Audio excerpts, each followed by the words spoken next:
Bapak, Ibu, Saudara yang terkasih dalam Tuhan Yesus Kristus, syukur kepada Allah yang begitu baik dalam kehidupan kita, yang masih memberikan kepada kita nafas kehidupan.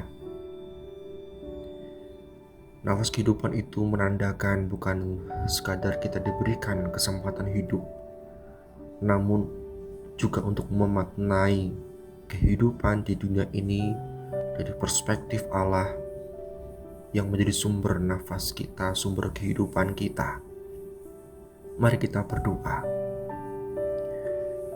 Tuhan, terima kasih untuk nafas yang masih Tuhan berikan kepada kami, untuk kami bisa lebih dalam, lebih lama, lebih lanjut merasa-rasakan pemeliharaan Tuhan, kasih Tuhan, dan kekuatan yang Tuhan berikan kepada kami. Kami bersatu hati memohon belas kasih dan juga kemurahan-Mu ya Tuhan. Pada hari ini kami merindukan Engkau, hadirat-Mu yang menenangkan, yang memberkati, yang meneguhkan hati kami. Kami merindukannya. Berbicaralah kepada kami melalui firman-Mu ya Tuhan, dan melalui waktu yang Tuhan berkati ini, supaya kami puas dan lekat kepada Engkau. Demi nama Tuhan Yesus Kristus kami berdoa. Amin. Bapak Ibu Saudara yang terkasih dalam Tuhan Yesus Kristus, firman Tuhan di dalam Kejadian 2 ayat yang ke-7, Kejadian 2 ayat yang ke-7, beginilah bunyinya. Maka Tuhan Allah membentuk manusia itu dari debu tanah dan menghembuskan nafas hidup ke dalam hidungnya. Demikianlah makhluk itu menjadi makhluk yang hidup. Saya bacakan sekali lagi. Maka Tuhan Allah membentuk manusia itu dari debu tanah dan menghembuskan nafas hidup ke dalam hidungnya. Demikianlah manusia itu menjadi makhluk yang hidup. Suatu kali Bapak Saudara, ada seorang lansia yang hidup di pedesaan yang begitu menenangkan, dan dia juga mengatakan satu rahasia ketenangan hidupnya yang pada waktu itu sudah berumur 95 tahun. Ketika dia ditanya, dia tersenyum kemudian berkata, "Setiap pagi aku membuka jendela, menarik nafas dalam-dalam dan berkata dalam hati, Tuhan, terima kasih, aku masih bisa menghirup kasih-Mu hari ini. Dan setiap malam sebelum tidur, aku menghembuskan nafas perlahan sambil berkata, Tuhan, aku kembalikan hidupku ke tangan-Mu." Bapak Ibu Saudara, inilah rahasia ketenangan hidup seorang lansia berumur 95 tahun. Memang ketenangan itu bahkan di umur yang sudah lanjut, bukan hanya dari kebugaran fisik yang memang pada kenyataannya sudah terbatas, tetapi dari kebiasaan bersyukur dalam setiap nafas yang disadari. Dari Kejadian 2 ayat yang ke-7 tadi kita mengerti, Bapak Ibu Saudara, bahwa kehidupan kita sebagai manusia, bahkan manusia pertama yang Allah ciptakan itu, kehidupan itu dimulai bukan dengan tindakan berbicara atau bekerja, melainkan dengan nafas. Sebelum manusia mengenal dunia, manusia itu lebih dulu mengenal hembusan Allah atau nafas yang diberikan oleh Allah. Nafas pertama yang manusia alami adalah anugerah dari Sang Pencipta, yang menjadi simbol kehidupan yang terus membuat manusia itu terhubung dengan Penciptanya dengan sumber kehidupannya, yaitu Allah. Sehingga sebenarnya kalau kita renung-renungkan, setiap kali kita bernafas, kita sebenarnya sedang mengulang momen penciptaan. Nafas itu adalah pengingat bagi kita bahwa Tuhan masih berkarya. Nafas bukan sekadar tanda bahwa hidup kita belum selesai, namun juga adalah menunjukkan ada hal yang dapat terus kita syukuri karena Allah terus bekerja di dalam kehidupan kita untuk kemuliaan-Nya. Dalam bahasa Ibrani, kata yang diterjemahkan menghembuskan berarti meniup dengan penuh kasih. Artinya kehidupan kita adalah hasil sentuhan lembut Allah. Bukan sekadar kebetulan sistem biologis tubuh kita atau jantung yang memompa darah ataupun kerja tubuh kita saja. Namun itu sungguh adalah sentuhan kasih Allah yang begitu lembut. Bukan hanya sekadar mekanisme paru-paru, tetapi manifestasi rahmat Allah yang terus ada dan berkelanjutan. Karena itu Bapak Ibu Saudara, perlu bahkan seharusnya kita merenung-renungkan. Selama nafas itu kita rasakan dengan perlahan, dengan penuh kenikmatan, penuh penghayatan.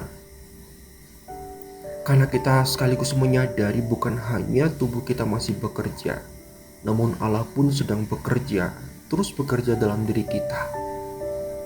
Maka setiap tarikan nafas itu menyadarkan kita bahwa kita pun dapat terus menyerahkan diri dan produktif sebagai anak-anak Tuhan, sebagai hamba-hamba Tuhan. Pada waktu Daniel hendak dimasukkan ke dalam gua singa, umurnya waktu itu sudah 80-an tahun Bapak Ibu. Tetapi dia terus berkarya. Dia dipercaya sebagai petinggi yang akan memerintah di Media Persia. Dia di masa umurnya sudah lanjut itu tetap berkarya luar biasa, produktif, hidup dengan saleh, jujur, penuh dengan hikmat. Dan rahasia kekuatannya adalah ketika dia 3 kali sehari dia berlutut, berdoa, dan memuji Allah seperti yang biasa dilakukannya.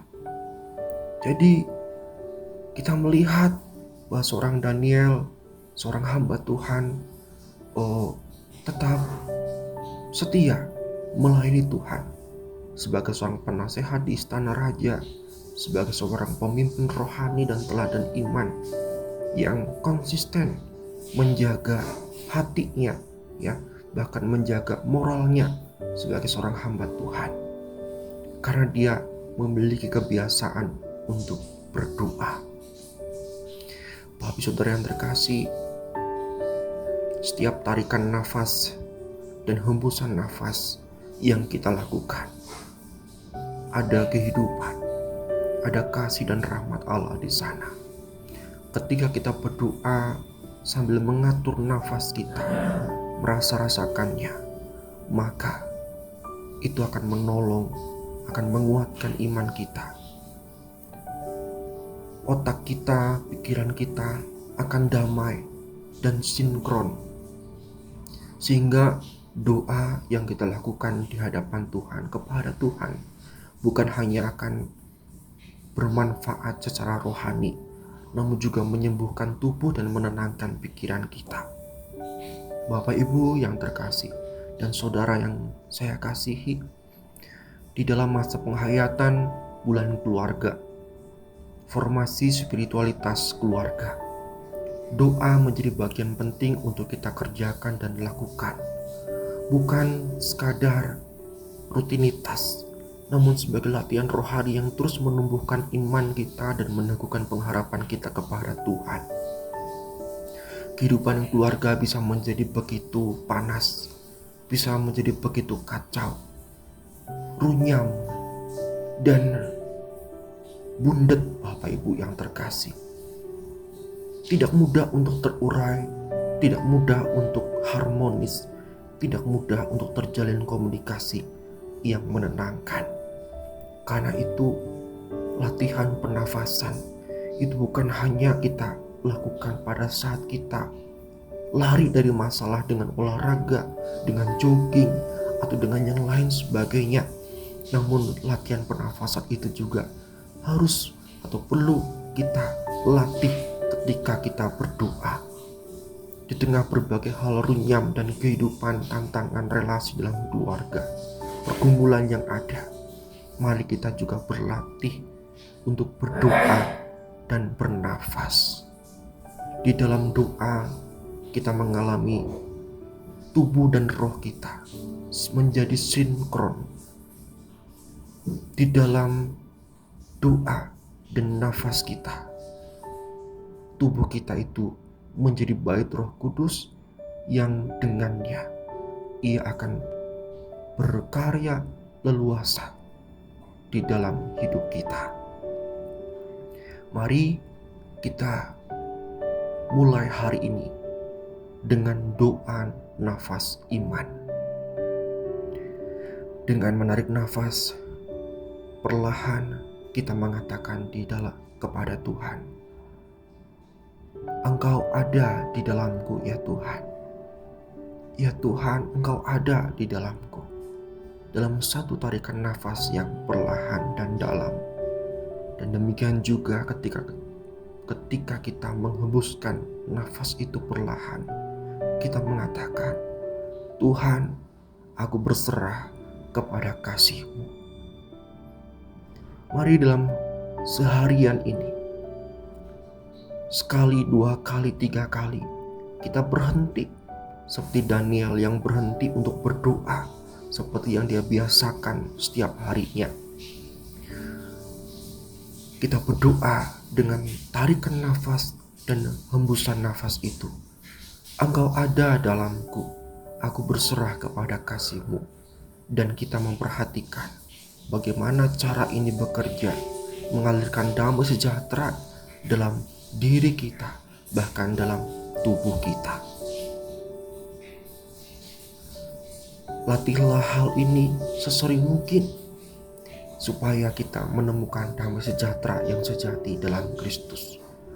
Dan saya percaya dalam damai sejahtera Tuhan, hikmatnya juga akan mengalir, kekuatannya juga akan mengalir dalam kehidupan kita. Mari kita berdoa. Tuhan, Engkau adalah sumber nafas kami dan Engkaulah penopang hidup kami. Ajar kami Tuhan hari ini dan esok untuk bernafas dengan kesadaran akan hadirat-Mu, supaya setiap tarikan nafas kami menjadi syukur kepada Tuhan, dan setiap hembusan nafas kami menjadi penyerahan hidup kami kepada Engkau. Sehingga nafas kehidupan kami bukan sekadar cara kerja tubuh kami, tapi menjadi sarana pujian bagi Engkau, sarana kemuliaan bagi nama Tuhan, supaya Engkau ya Tuhan Allah kami terus menerus dimuliakan melalui cara hidup kami, bahkan cara bernafas kami. Di dalam nama Tuhan kami Yesus Kristus kami berdoa. Amin. Tuhan memberkati Bapak Ibu Saudara semua. Kiranya Tuhan memberkati setiap kita dengan cara hidup yang semakin hari semakin selaras dengan firman Tuhan, dan cara hidup yang membuat kita semakin dekat dengan Tuhan, dan juga dengan cara hidup yang sungguh membawa kita pada kehidupan yang sejati bersama dengan Allah. Di dalam Kristus kita menemukan makna yang sejati. Amin. Tuhan memberkati kita.